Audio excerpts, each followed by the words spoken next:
こんばんは、鈴木つづみです。前回はエアブラシで色を塗りましたね。次の作業はデカールの貼り付けです。デカールを水につけるトレーと、爪楊枝、ピンセット、綿棒を用意します。それとデカールですね。これは前回ウップ主が持ってきてくれたものでして、デカール化した方がいいマークも追加しているものです。このデカールですが、1枚のハガキサイズのクリアデカールに、PC で作成した画像データをアルプスプリンターで印刷した代物でして、使う分だけデザインナイフで切り取った後に水につける必要があります。ちょっと面倒なのですが、使いたいデカールをほぼ無制限で使えるというのが自作デカールの利点ですので、まあ仕方がないですね。それでは、作業に入ります。作業の様子を流しています。これもいつもの通りです。まずは使うマークをデザインナイフで切り取りまして、水につけます。台紙からマークが離れる頃に、貼り付ける箇所にマークセッターを塗り、マークを貼り付けます。爪楊枝で位置を調整し、場所が決まったら、マークの上からもマークセッターを塗ります。デカールが軟化してシワになりますが、乾燥したらぴったりと貼り付きます。これの繰り返しです。今回は貼り付けるシールは比較的少なかったのですが、結構時間かかりましたね。どうしてなのかはわかりませんでしたが、まあ、こんなこともあるということで。ああ、これは追加で作ったデカールですね。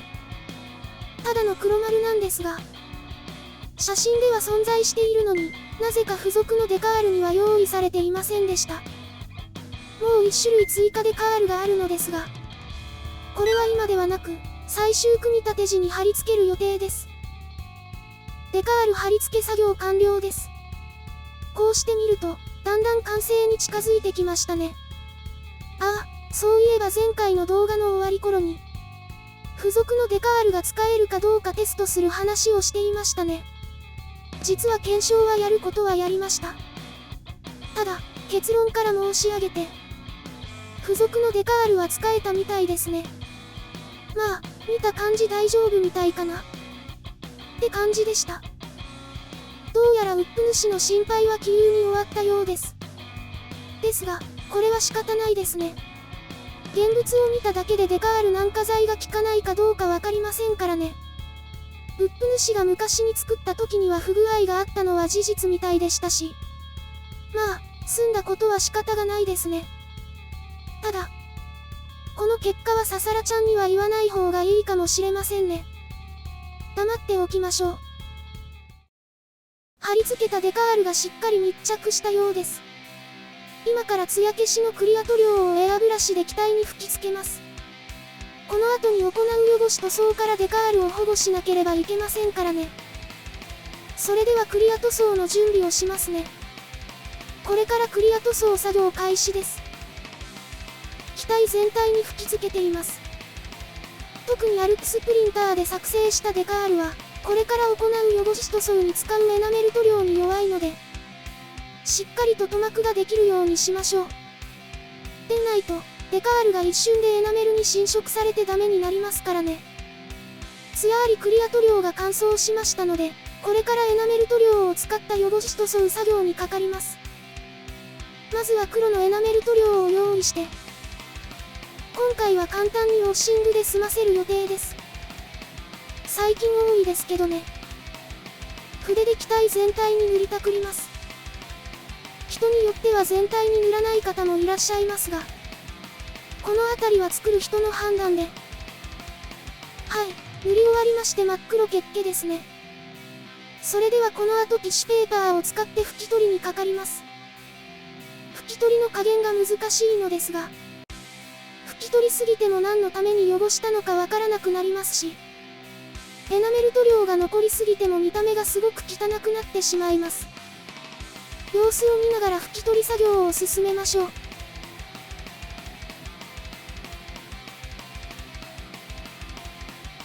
細かいところは綿棒を使います。はい、拭き取りが完了しまして、汚し塗装の完了です。こんばんは、佐藤ささらです。どうやら塗装作業が完了したみたいなので、これから組み立ての作業に入ります。ただ、今回は仕上げクリア塗装の前にですね、前に自作した小さな部品を接着していくことにします。仕上げ塗装の後の最終的な組み立て作業と一緒に取り付ければいいと思ったのですが、これらを貼り付けた後に小さな部品の塗装をした方が塗装しやすいし、仕上げクリア塗装が一度で終わるので効率がいいと思ったからです。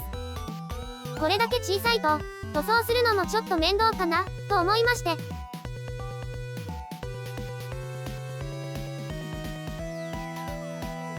い、小さな部品の取り付けが終わりました。瞬間接着剤で取り付けましたので、すぐに小さな部品に塗装しましょう。簡単な塗装なので私がこのまま塗装作業を行います。まあ、これくらいは私でもできますよ。はい、部品の塗装が終わりました。これで仕上げ塗装に回せます。最終組み立ての時にまたお会いしましょう。また登場の鈴木つづみです。ようやく仕上げ塗装に入れますね。リアルでも思った以上に時間がかかりすぎてウップ主もびっくりだったとか。まあ、ウップ主の事情もあるのでしょうが。さて、お話はここまでにして早速準備に入ります。作業の様子を流しています。まあ、普通に艶消しクリア塗装を吹き付けているだけです。このところ、毎回の画像ですが、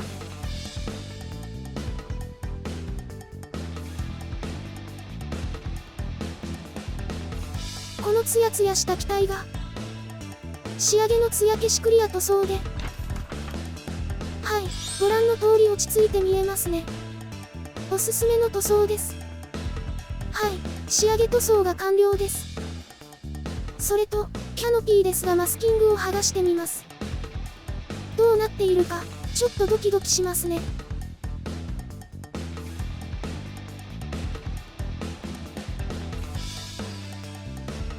どうやら大丈夫だったかな。これで本当に今回の私の仕事は終わりました。皆様長時間のご視聴お疲れ様でした。まだ終わってないですけどね。あ、ささらちゃん。つづみちゃん、仕上げ塗装お疲れ様。さてと、今回長くなった制作動画もいよいよ佳境に入りました。制作解説の調備を飾るのは私、佐藤ささらです。これから行うのは、最終組み立てです。説明書では、このような組み立てになりますが、今回の制作とは順番が異なりますが、まあ参考にということで、ジェット戦闘機のミラージュ2000ですので、当然ミサイルも装備していますし、落下増装も取り付ける予定です。他にも空中給油プローブや排気ノズルなどの部品を取り付けて完成になります。作業の様子を流しています。飛行機模型を作っていて、ちょっと難しいというか大変なのが、四角の取り付けですね。細い部品を組み立てていくので、固定するのも大変ですし、機体に取り付ける際にも左右均等になるようにしなければいけません。一見簡単なように思われるかもしれませんが、これが結構難しいです。それと四角カバーの取り付け忘れがないように、他の部品も取り付け忘れのないようにしましょう。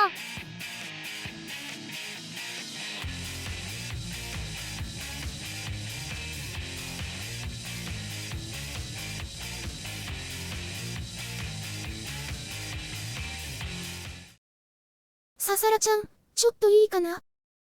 どうしたの、つづみちゃん。仕上げの段階で大変申し訳ないけど、塗装作業が必要になったの。なんですって、もう完成なんだけど。本当にごめんなさい。実は機種部分のレドームの塗装を、かなり大きく塗ってしまったの。あらら、でも今から修正できるの？これをやらないと違和感が出て、この動画を見た視聴者からツッコミの嵐が来ると思う。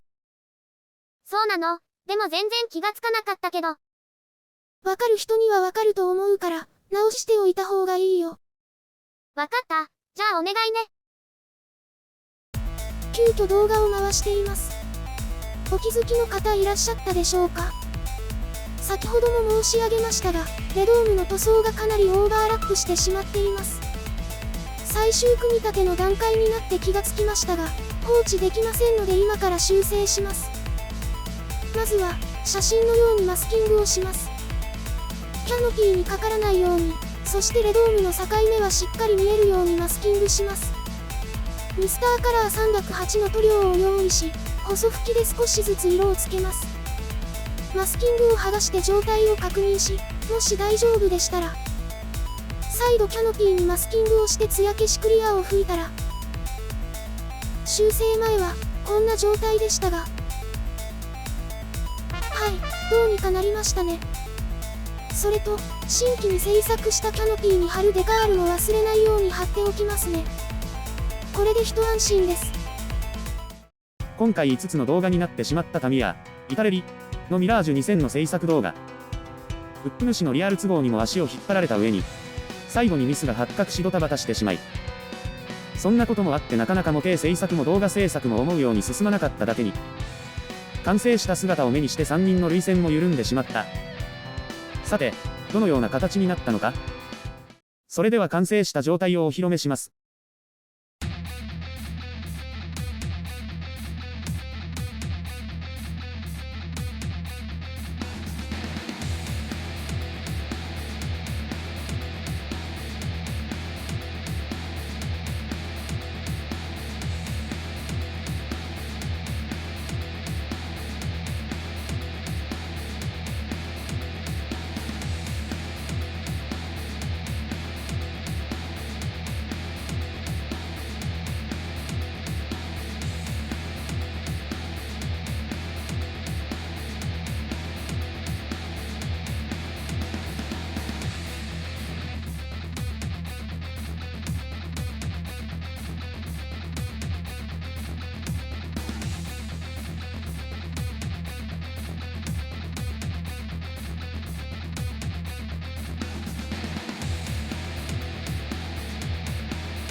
制作お疲れ様でした。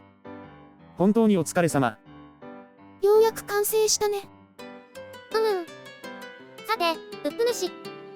どうしてなかなか作業が進まなかったのか？理由を聞かせてもらえるかな？そうだね。ただね。ご視聴している皆様に、これから先は模型とは関係ありませんので、ご視聴していただけるかどうかお任せいたします。あまり愉快な話ではないので。何か大変なこと？まあ、大変といえば大変かな。と言っても、結局は私の未熟さが原因なんだけどね。それで言い訳するとしたら、実は2025年4月から、リアル職場の人事異動で今までやったことのない仕事をすることになってね。あらら、大変だね。それでこの仕事が私には不向きでね。しかも AM2 時出勤だったし、心身ともに辛かった。そんなことがあったんだ。しかも、これなんだけど。何これ？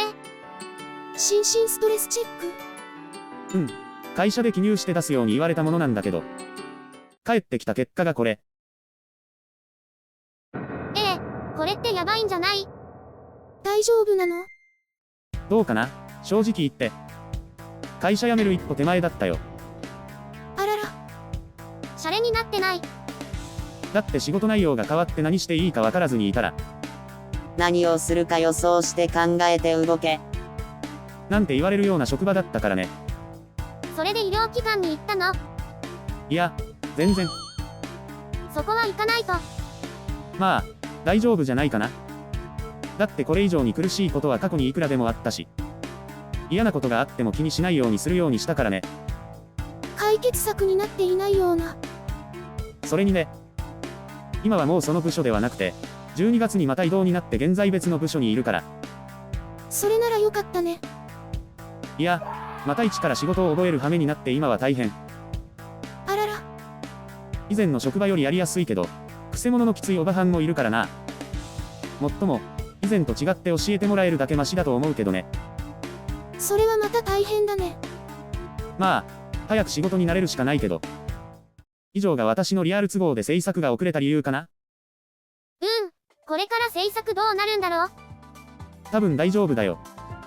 なるべく早く動画をアップできるように努力するよ。まあ、頑張るしかないね。じゃあ、そろそろ時間かな。結構時間をしちゃったね。それでは、皆様、最後までご視聴していただき、ありがとうございました。また、次回の動画でお会いしましょう。